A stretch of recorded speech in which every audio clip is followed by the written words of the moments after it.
Fl-aħħar 5 snin, il-Gvern ta' sussidju ta' kważi 25 miljun euro lil dawk li huma eligibbli għal benefiċċju tal-kera f'residenzi privati.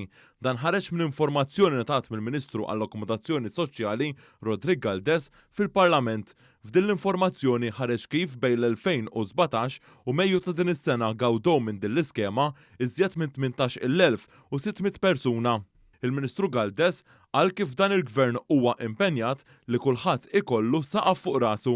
Matul dal-aħħar sena l-Gvern ħareġ ammont sostanzjali wkoll ta' fondi biex jgħin il-familji li kellhom il-kera ġustata, jipproteġi l-inkwilini, imma fl-istess ħin ukoll dawn ikunu jistgħu ħallsu kirja ġustata biex anke s-sidin jingħataw ukoll kirja aktar xierqa skont il-valur tas-suq.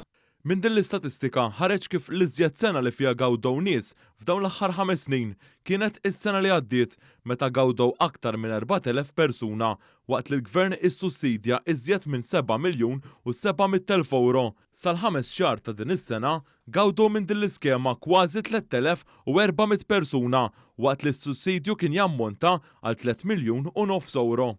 Il-Ministru Galdes innota kif ir-ruħ soċjali ta' dan il-Gvern tidher ukoll f'dan il-qasam hekk kif taħt Gvern Laburista is-sussidju żdied b'mod qawwi. M'hemmx dubju aktar rikors qegħdin jidħlu għaliex ovvjament matul iż-żmien mindu daħlet il-liġi iktar sidien tħajru li jagħmlu rikors quddiem il-Bord tal-Kera, meta daw jiġu deċiżi il-Gvern diġà alloka l-baġit neċessarju biex kun jista' jsostni lil dawk l-inkwilini li għandhom id-dritt li jibqgħu jgħixu f'dawn il-kirjiet ta' qabel 1995 sal-ġurnata tal-mewt tagħhom biex bekk ovvjament jingħataw is-sosten finanzjarju meħtieġ.